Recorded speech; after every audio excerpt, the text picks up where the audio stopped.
Hello, dear YouTube viewers. What you're about to watch is a live taping of our podcast as part of Virtually Expo. But unlike other versions of our podcast, this actually has video. I would like to warn you that, as all live recordings, it has some technical difficulties, and at the start, my microphone isn't working quite properly. But this will be resolved very soon into the episode. I hope you enjoyed this podcast episode, and if you would like to hear more, you can always visit nopunIncluded.com/podcast to listen to more of them.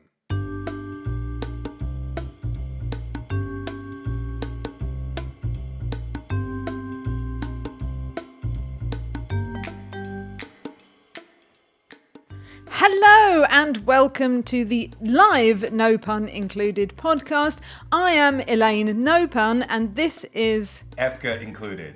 It's going to be a little bit different today because normally our podcast lasts about 2.5 hours when we record it. Which is why we went and acquired a time dilation device, which means that you, people watching at home, and us here in this studio will experience time differently to the rest of the world. Normally when we record our podcast, it takes about 7 hours, which is what we will have together talking about games. Meanwhile, in the rest of the world, only an hour will pass by. Elaine, shall I activate the device? Activate the device. 3, 2, 1, activate.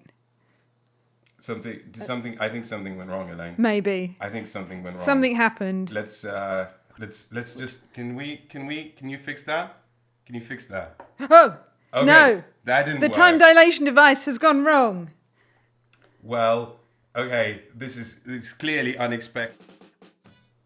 Hooray! We fixed it. Phew. Okay. I don't think the time dilation device worked. No, I think we went upside down and what we need to do is just talk about free games instead. Do you think? And not take 7 hours. Okay. Okay. All right. Plus editing. Plus editing. That's yes. what we're going to do. Of course, for people listening on their podcast devices at home after this has been streamed live, the time dilation device joke might have not run quite as well. But just imagine in your world that everything went wrong, and you'll sort of get yes. there. Yeah. So, Elaine, what games are we going to be talking about today? We are going to be talking about today Project Elite, Oath, and lastly, the puzzle deduction one and done segment, which is Escape Room in a Box, Flashback, which you can see on our shelves behind us. Why don't we start with Project Elite? Why don't we start with... One thing I want to say is that we will try and keep half an eye on the chat, but we only have an hour. So we'll try and answer some questions as we go along at the end of each game segment that we talk about. And also because this is a live recording of a podcast, and normally these would be done at a convention hall where there is an audience and a live audience to engage us and participate with us. We decided that we will anticipate when you would clap, and then we would clap. You should hear the clap.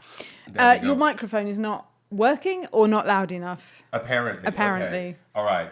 Let me try and fix that. Shall I do a little dance or something while you... Yeah. Why don't you do a drum roll? I'll do a drum roll. Okay. All right, There you go. How about now? Is the microphone working better now or not? Let us know. Yes. Yes, do. Yes. We hope that you're all very well. Good afternoon, morning, afternoon, more afternoon. Morning if you're in Canada where it's like 5 o'clock in the morning. Yes, if you're up in Vancouver and watching this, please do a shout out in chat so that we know that you're a real trooper. Or if you're in Australia, then it's probably nearly your bedtime. So hopefully our dulcet tones can take you into a soothing night's sleep. How's my microphone? Is it better now? It seems to be, yes. Okay, good. All right. I can hear you. In Texas, it's 7 a.m. Good morning, Texas. Let's talk about... Which game should we talk about first? Project Elite, which you can see behind us on the top shelf. Or if you're listening at home... You can't see behind us. You can't see behind us. Imagine it in your mind's eye. Imagine, if you will, a big box full of miniatures from Simon Games. With lots of alien miniatures, lots of cream-colored, very unpleasant... Like salmon pink. Yeah, salmon pink, unpleasant, fleshy alien miniatures. And your job is to exterminate... Oh. Okay. Well, Well, yeah. And, whatever and you want to do, it's up to you, really. You can paint them if you like. You can play the game if you like. You and can. you can do both if you like. What we did is we just played the game. Yeah, we didn't paint them. And what Project Elite is, this has a complicated history. So Yes. it was originally published by RTPA Games. It was a Kickstarter. It went to Kickstarter, got some money. It was a very troubled production. I believe RTPA Games said they'll never do a game with minis after that. And it was delivered to backers and then was no longer available right. for sale. So you couldn't buy it. And then scuttlebutt started that this game is actually pretty good. And people were like, I really want to buy this game, but I can't because it's not available. So you could buy it secondhand. And I was sort of mildly getting interested in this game. And then Simon announced that they acquired the license for it. They were going to make a Kickstarter. And then Tom Vassell made his #1 game of all time. Yeah. And I was like, all right, I have to play this now. So when we originally played Project Elite, we didn't actually play the Simon version. We borrowed a copy from a friend, Frank, who had the original Ortipia version. Right. And we had a miserable time with it. Yeah, a little bit. But it was missing a piece, and we just didn't gel with it at all. No, it just felt like work, like pointless busy work, moving things and doing things. And why are we doing this? Yeah. Let's describe what the game is, right? Yes. So in Project Elite, you have a map. You have characters that you play, various heroes. There's different maps. Yeah, very sort of butch marine type characters. Well, they're supposed to be the elites. Yeah. Yeah. You know, they'll deal with the alien. They'll deal with the alien If mess. you have an alien right now outside your window, this is the people that you would call. Right. Like Ghostbusters for ghosts, these people for aliens. Yeah, absolutely. If you don't want them there, if you want them there, then these are not the best people to call. No, yeah, Because they will probably not exterminate very them. good company. Anyway, so you play as these people, and for 8 rounds throughout the course of the game, 8 2-minute timed rounds, you will roll a lot of dice. And I mean a lot of dice. If any of you ever played a game called Escape Curse, The Temple. Something Temple. Yeah. You know what I mean. Escape from the Curse of the Temple? No, that's not something right, like is it? that. Something like that. It's a similar experience. You have dice and you need to roll results to do things. So if you need to move, you need to roll the movement result. And there's only one on each side of the dice. So like one side of the dice has move, one side has attack, one side has search. Like find yourself a better weapon if you're at the right place. Right. It's really hard actually to roll the right thing. So the thing is, you can roll the dice as fast as you like and as many times as you like. Right. You can just keep rolling and rolling and rolling and rolling and rolling. But there's the trick. One of the die faces is the alien's move result. And and the map tells you in which directions they may move. Yeah, so anytime you roll an alien's move result, you just pick any alien on the map and then move them along the arrows. The problem is... It's always towards you. Yeah, all those arrows are not only always towards you, but also towards your base. And if any alien, doesn't matter which alien, and there's loads of them, right, gets into your base, you immediately lose the game. And... I don't know why you would leave your base and leave the door up on the base. Why would you not just close it? Close the stable door before the horse has got out or before the horse gets in. I don't know. Like, why would you just shut the door and then you wouldn't have to worry about them getting into your base? It's not the kind of horse you want to get let inside, really. Alien horse. Anywho. With 15 legs. One of the things that I really like about this mechanism is that moving one alien isn't really a problem, right? No. The map is big, there's lots of spaces, and there's a lot of aliens. So even if you move one, right, you don't have to keep moving that same alien closer towards you. You can move another alien one space and another alien one space. And it's sort of, you're playing this sort of weird real-time chess The thing moving is, though, aliens game. when you only have this 2 minutes, and you only have this 2 minutes to do everything that you want to do, like kill aliens or move or whatever, and you're rolling an alien movement, you're frantically looking at the board trying to think, which alien do I move, which is going to have the least worst result for me. Because it for becomes us, because it's co-op. problematic very, very quickly. If an alien ever moves into your figure, you lose 1 health. Losing health, that's really scary. Right, some aliens shoot from a very far away distance. So if you move them close enough to you, and you move like 3 of them close enough to you, there's all the potential that they'll kill you, you know? So you made quite an interesting point about there's boss aliens as well as these Yes. what are they called, spawn aliens. Yeah. and you said that the boss didn't quite feel meaty enough to be a boss. No, it didn't. Yeah. And like it's not like, because you think of a boss as the, you know, like in Sonic or Mario, when you have a boss, you know it's going to be like the mini game, right? But whereas in here, it's more just like an elite kind of alien. Right, rather than well, the thing is, they use big thing on its own. They use this as a time deterrent in the game. So exactly. whenever you, any round could spawn a boss. So at the beginning of every round, you'll draw a card. It'll say all clear, and you're like, right, or it'll spawn a boss, and you're like, oh no, right. But then you realize that the boss isn't actually that scary. All you need to do is make sure that it doesn't stick around for multiple rounds.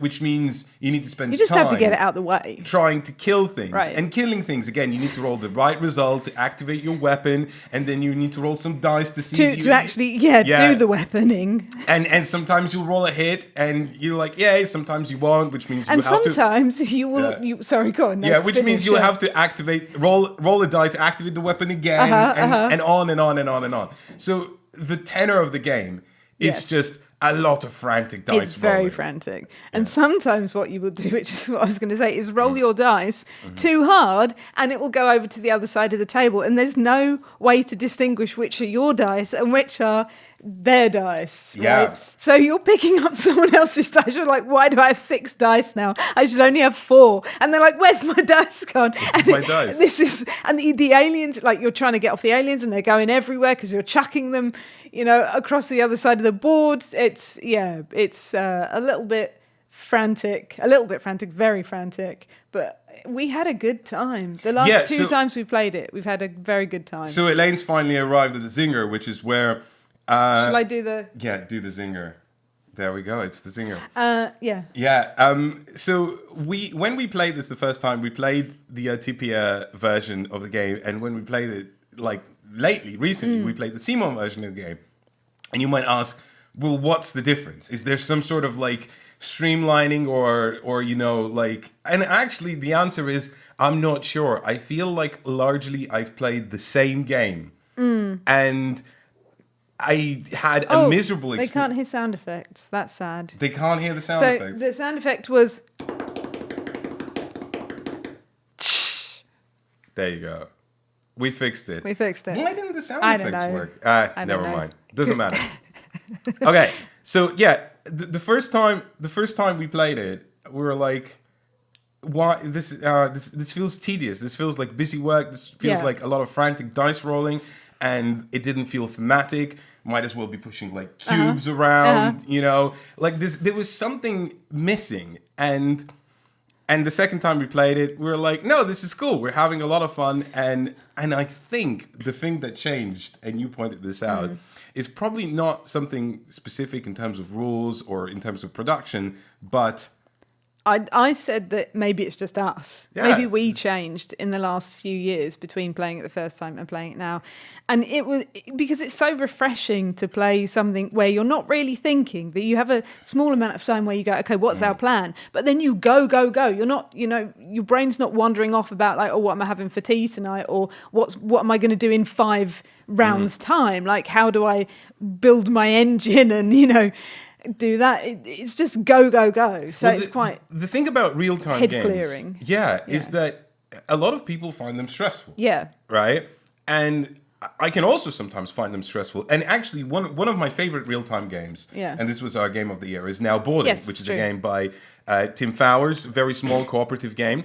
And one of the reasons I think it's one of the best real-time games is because the real-time round is only like 30 seconds or something like that. Short, It's super short. And the reason it's 30 seconds is because you're not really doing much in the time round. You're making most of the planning decisions before the time round.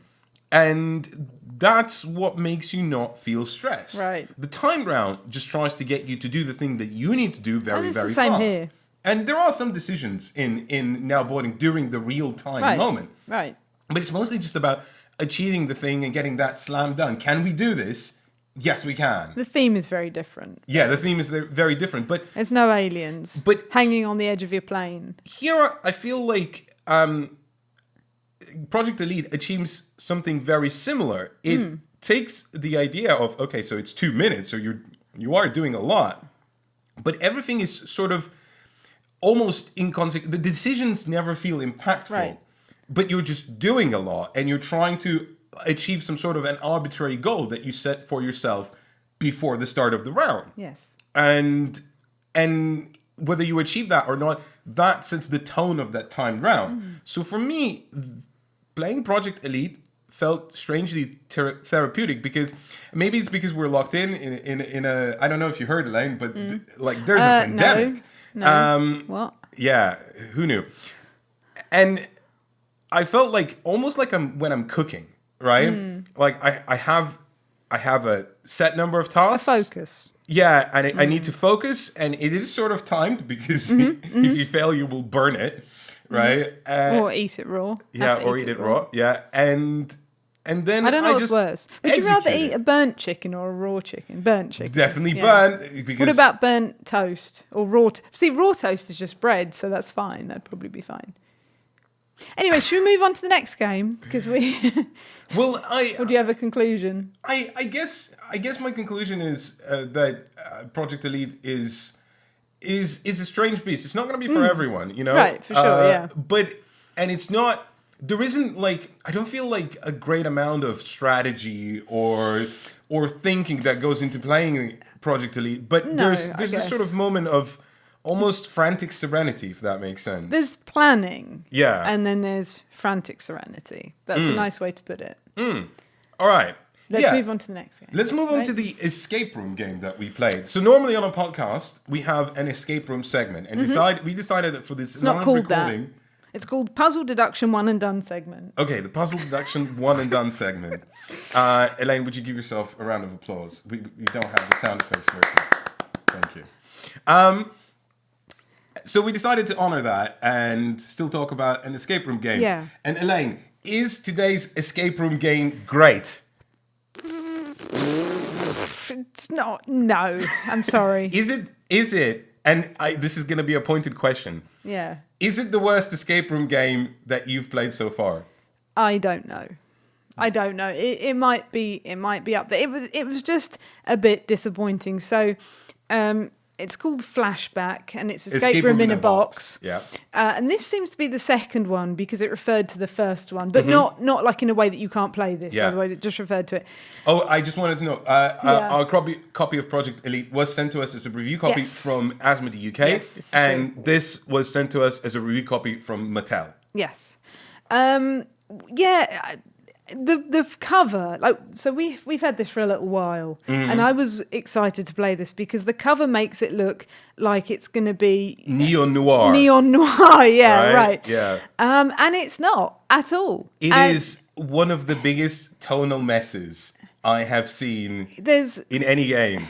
yeah. Yeah. Yeah, there's werewolves in it, which is not a spoiler because it says that on the back of the box. Yeah. It's to do with a werewolf, but there's like this weird kind of language used in it where they try and be cool in part of it. Yeah. And it's like that bit with Steve Buscemi where he's like, hello, fellow teenagers or whatever. And, you know, it says like totes Music and band on whatever. the shirt, right? Yeah, the shirt just says music band, band. right. I love that name. Yeah. It was just very strange, and it didn't. So there are different parts to this game, and none of them for me really gelled together properly. And it does say that you can play the parts individually, but overall you have to play all of them. Yeah, so there's to complete the game. Free puzzle arcs, right? And the way the game presents itself is saying there's free games inside of this, and you can play like one or you can play another one. And what it actually is just the same puzzle in free parts. And one of the things, so when we opened the box, and again, this is not a spoiler. We're gonna try and keep this brief and sort of spoiler free, you know. But there's essentially free lock puzzles. You know, you need to find combinations, and resolving puzzles, you find combinations and unlock the actual physical lock, right? So the first, I mean, that's a normal escape room. yeah, thing, that's like, a normal in escape room box. thing. So the first thing that we encountered was just the component problem of Yes. of the locks being Really really Bad. bad where you can, by turning the locks, feel that, oh, I unlocked it. And it does say specifically in the brief, Yeah. if you accidentally unlock a lock or complete a puzzle without meaning to, you must go back and do it again. It doesn't count. The magic hasn't worked. Yeah, like you must show your homework. Like, That was, I thought, oh, that's a strange rule. And then as we were playing the game, Yeah. I was like, oh, that's why they have that, because I solved puzzles without solving puzzles, I think, like 4 times throughout the course of the game. And partly because the components are quite poor and it's immediately obvious that, oh, this is a puzzle that's hiding something. And sometimes because the puzzles are just a bit rubbish, if I'm honest. So the box says it's for age 13 plus. I made the point that I think a 10-year-old would quite happily be able to solve the majority of these puzzles. And I made a point that an 8-year-old could solve a majority of these puzzles. Yeah, a smart 8-year-old. Yeah, smart. And this is, I think, basically why we ended up covering. Because whilst we really didn't enjoy that, I think we were not the target audience. So first of all, what's really weird is that the box, the artwork themes itself as like neo-noir. The theme itself is about werewolves, which doesn't gel with the artwork at all, right? And the language that is used is very much for kids, right? Well, is it though? It's not family unfriendly. Cool. Well, no, that's true. Yeah. Right? That's true. I think so don't get me wrong, the writing is poor, but that's fine. In escape room games, generally there's sort of like thematic dissonance that happens. It's almost a feature of escape room games. It's a vehicle to give you the puzzles rather than a feature. You're right. And then what I thought, okay, so you know, the writing doesn't quite gel, but maybe this is fine for kids, you know, because a lot of the puzzles are quite childlike. A lot of the components have this, you know, once again, neon pastel color, which is quite bright and quite warm, and a lot of like the artistic direction on the puzzles themselves is quite family friendly, if that makes sense. Yeah. I'm again trying to be vague to avoid spoilers. Yeah. So I thought, you know. And you thought as well, this might be a fine puzzle if you have kids who've never played an escape room game, and you want to solve it together with them and feel like they're arriving somewhere, they're learning their first escape room.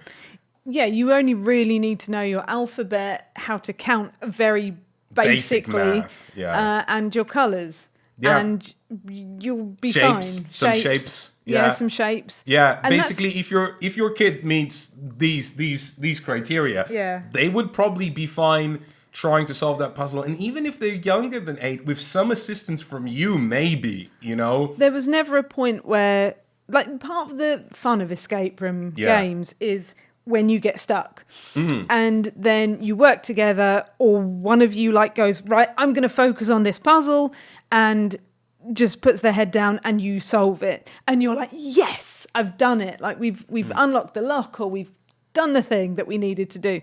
And none of it felt like that, but maybe it's just because we're super smart, Efka. Maybe it is because so by the virtue of having an escape room game section on our podcast means we play a lot of escape rooms.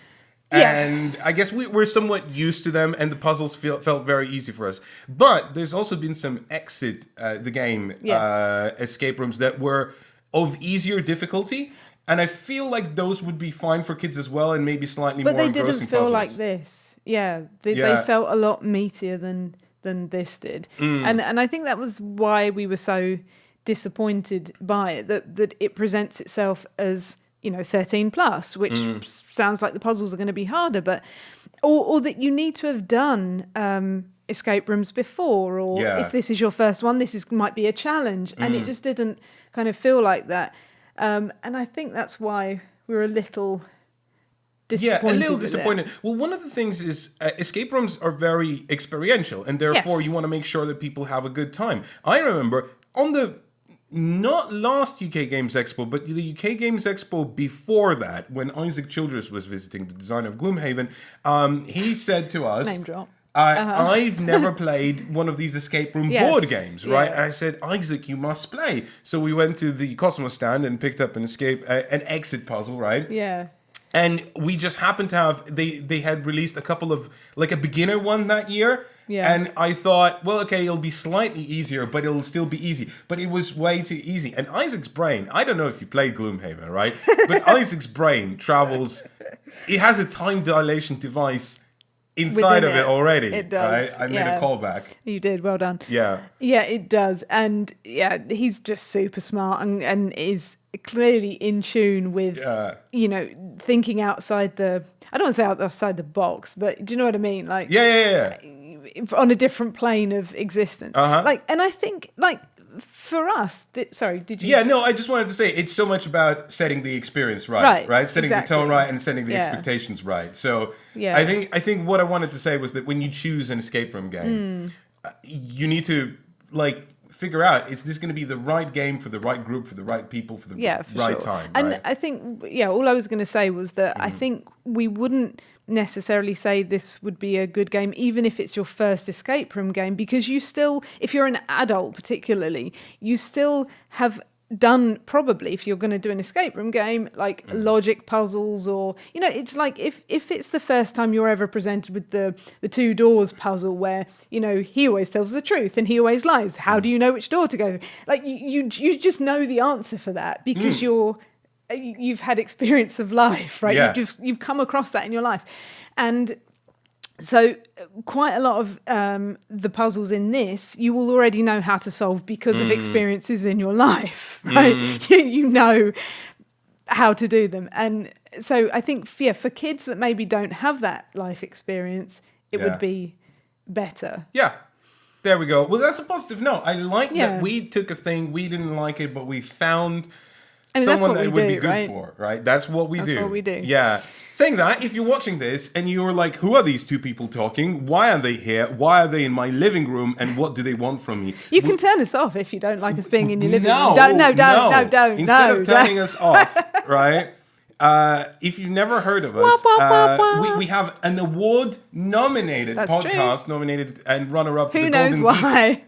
Board Games Golden Geek Award for Best Podcast. Who knows why, really? But we are not known for podcasts. We are known for reviews on YouTube. And if you want to find our reviews, all you need to do is type in "no pun included" into your browser. Yes. And it'll just take you to our YouTube channel. Yeah.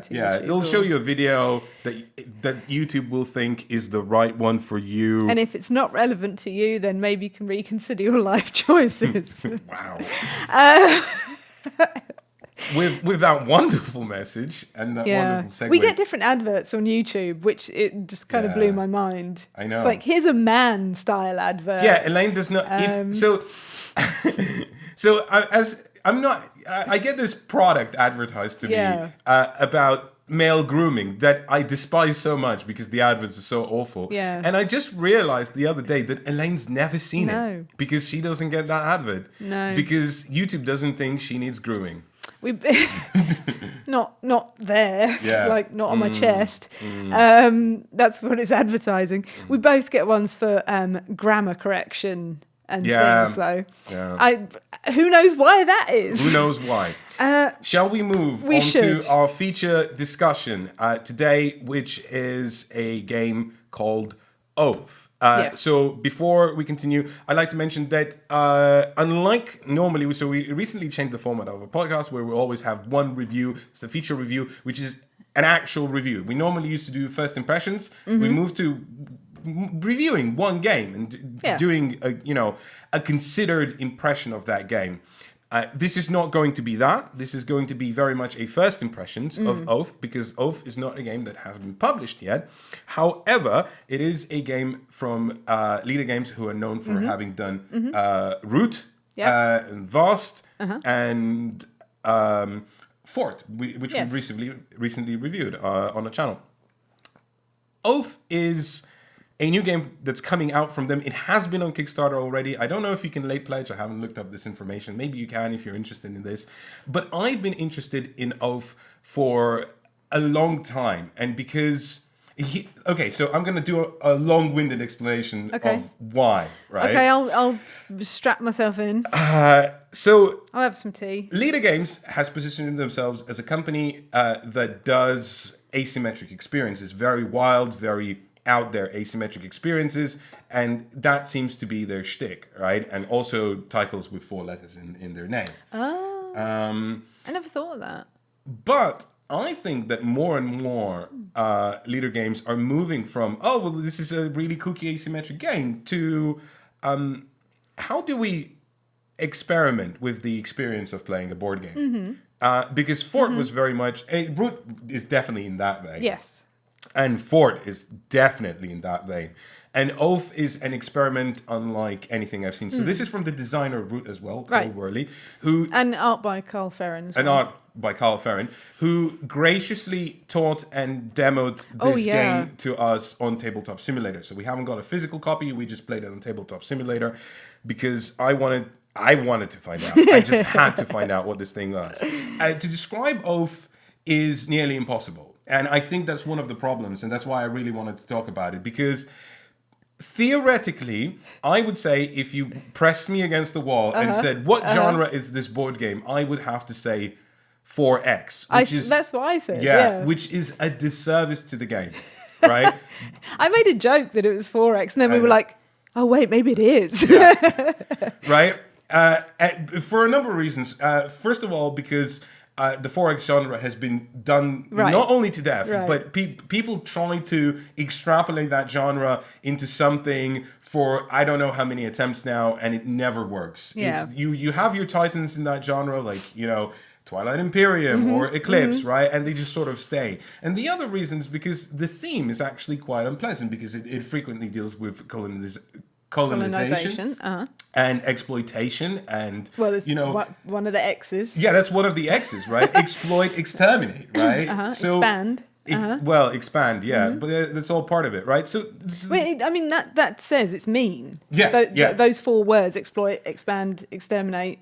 The other one that I've immediately forgotten. But it always evokes this sort of sense of history where there is I don't know, something bad happening in history, and frequently the ones that succeed seem to be the ones that move away from historical settings and go into realms of fantasy or sci-fi. And I think there's a good reason for that, thematically.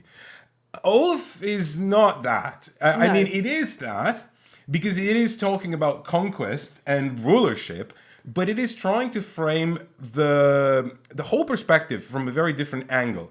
And I'm going to go really highfalutin here and go literary and evoke an author I don't like very much, but I suspect that it has been the genesis of all of this, which is Isaac Asimov. So if you're not familiar, most people who are into sci-fi will be familiar with The Foundation, which is a series of books that try to tell, at least in sci-fi, I think it was revolutionary in terms of how it told a story, rather than having a protagonist and like, you go and do the thing, the hero's journey, etc. They go and conquer. The story instead is generational. So instead of looking at a perspective of like this person achieves something, it's more like this is the history of almost this universe, and let's see how the events of one person and what they do affect the events of the next generation, and then the next generation, and then the next generation. And other books have been based on that kind of theme, like Cloud Atlas and stuff exactly that deal with generational issues. And this game does that. Yeah, strangely. So first of all, Oath is not a legacy game, but a campaign. Sort of a campaign game. Because things that you do in one game will affect the subsequent games. But I know that you don't have to play with the same game group. No. So you could play. You can even play solo, I think, and then bring in other people, and it won't matter. Yeah, I don't see why that wouldn't work. Actually, that's a good point. It would. So the game is, as any Kickstarter game lately, you can have a solo play. You can have 2 players. I think you want to play this with at least 3, and maybe 3 or 4. Yeah, we played with 4. Yeah. That felt like a really good. And one person has to be kind of have better knowledge of the game at least, because they're playing. There has to be one person playing quite a harder faction to play. Yeah. So let's talk about these factions, right? So there is there is a faction. So the dichotomy of Oath is that some of you, one of you will be like the ruler of this kingdom, right? I forgot what the actual game term is. Right, me too. And the others will be exiles. So you're like politicians that have been, cast out, removed from power, and you're no longer in charge, right? And so when you start the game, it's sort of asymmetrical because one person is something and the other three people are another thing. Yeah. But those three people are not in a team, and no one's in a team. It's just one person is playing a completely different role and has slightly different abilities, right? Yes. And theoretically is more powerful. But the problem is that the victory conditions in this game change and shift all of the time. Yeah. I mean, imagine like Twilight Imperium, right? Right. I'm imagining. Or imagine any game with a map where you go and conquer territories and whatever. It is sort of similar in that regard, where you have locations, and those locations are cards, and all those cards have different abilities. You're kind of drafting cards also. Yeah. Those locations are different cards and different abilities that they give you if you rule those locations. And as the Oath Keeper or something like that, like the main person, right? Sure. Your goal is to just control the most of these by the end of the game, and the end of the game will come at a certain point. It's undetermined. There's a roll of a die. If you achieve that, great, hooray, you won, right? And you're very good at taking control of these locations because you have more resources than everyone else. You have more soldiers, so you can keep them in check, right? So that's fine. The problem is that the other players can acquire different winning conditions. Yes. Right? Yeah. And suddenly they're very quickly become more efficient at fulfilling those different conditions. Which what I liked about that was that it doesn't necessarily get revealed at the end. It gets revealed at a time of their choosing when they think, well, maybe I can pull this off. Yeah. But then everyone is like, as soon as they reveal that, everyone else is like, right, we have to stop them doing this because then they will win the game. And when we played, so I was an exile and I had one of these conditions with it was to do with coins, which is a currency, have more than anyone else, and there was like a secret that I had to there was a darkest secret, coins. Which cost coins, so it was tied to the resources of the game. And it got more and more expensive for someone else, so you can steal things from people. Yeah. And but the longer you leave it, the more expensive. This sounds more and more as a mishmash, right? It really is, isn't it? Yeah. That's how your brain feels in this game a little bit. It's a mishmash of ideas, but there's the darkest secret, which costs coins, which you have to keep paying at the start of every round, and someone can come and steal it, and someone can come and steal your other things. It's a vast playscape of ideas, right? But somehow they all congeal. So in the example of our game, one of the coolest things that happened was, so Cole was playing the person that was the main person, right?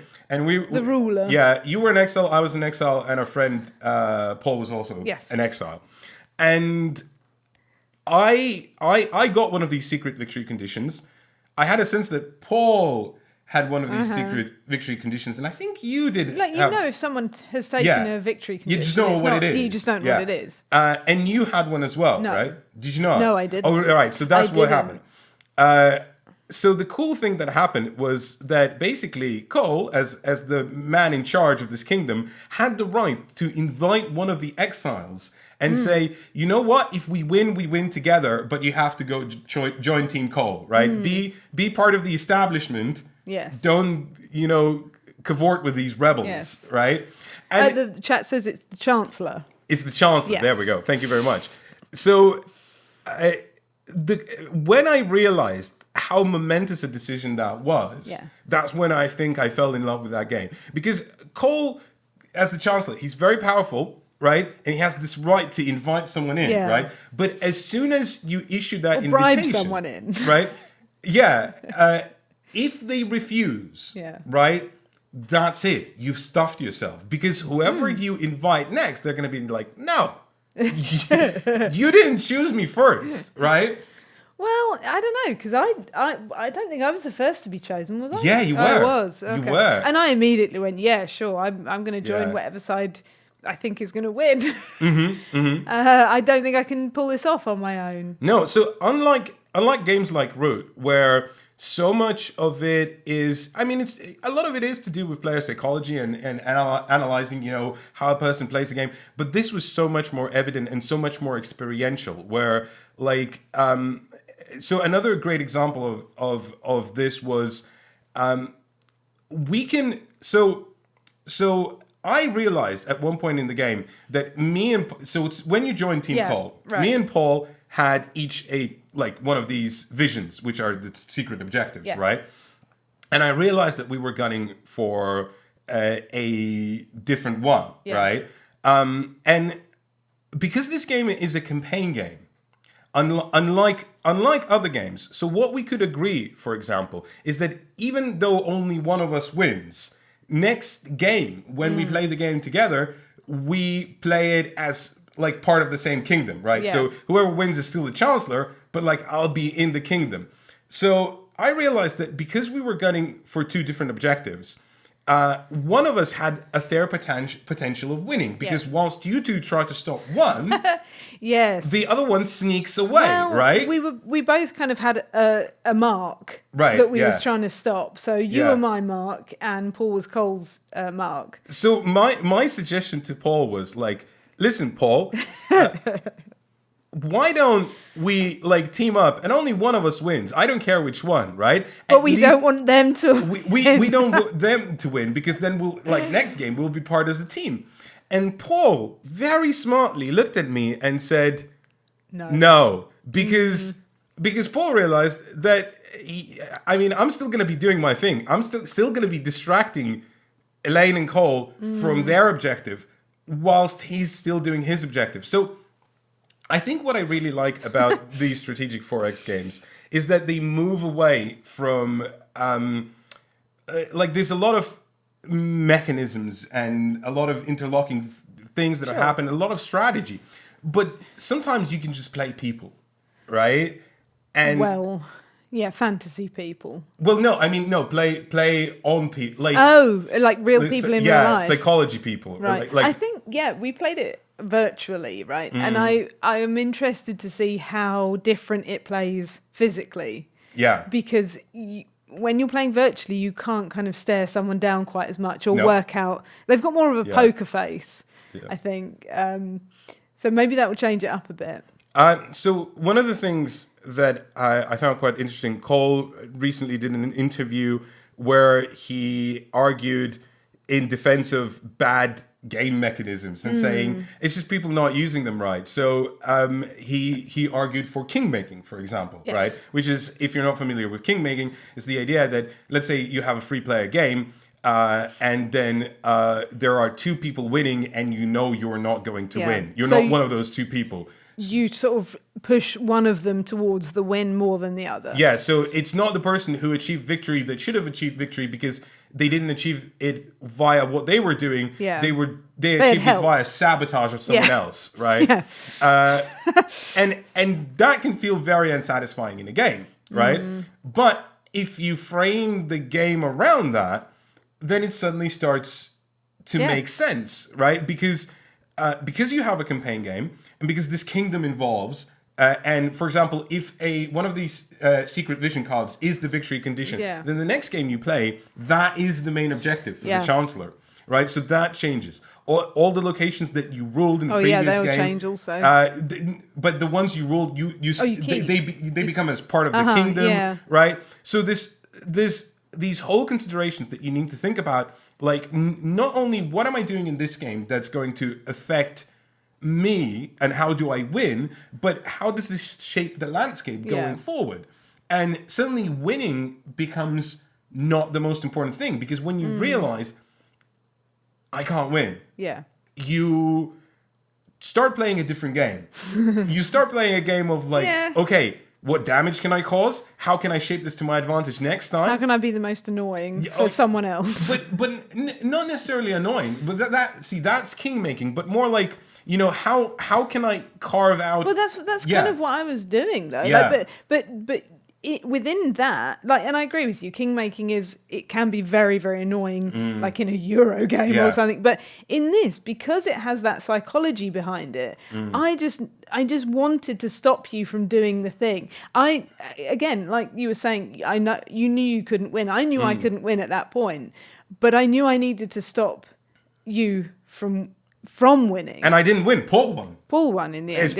It wasn't that smart, you know? It wasn't that smart because he didn't buy into that psychology as much. He just played his game and... Yeah, he didn't... And he did the thing, right? He did the thing. But that was... But it was so much fun. That like, I normally dislike that in the game, but it worked so well. Because it has impact on the rest of everything that's sure. going to happen, right? Sure. So instead of going to a person, why are you doing that? You're just doing that out of spite. No, there's a reason. Like, I want to shape things the way... Yeah, I want to shape this kingdom. Yeah. So I found that to be very interesting. And if you sound if you've never heard of Oath and you're now intrigued by what we're telling you, be aware that explaining Oath, which was done by Cole, the man not only who designed the game himself, but has demoed it at a bunch of virtual conventions or maybe even in past conventions when conventions were a thing. He's done this, hundreds of times, and it still took a while. And a lot of the concepts feel very alien, very strange, and just totally... You're thrown in the deep end and you're trying to piece this thing together. And if you had to learn this from the rulebook and play it with people who've never played it before, it might be an experience. I think we'll definitely be coming back to Oath at some point in the future when it's released. I'm very excited by it, very intrigued by it. Me too. It is the kind of game that feels like, you've thrown a cereal box in the air and all the cornflakes have fallen down.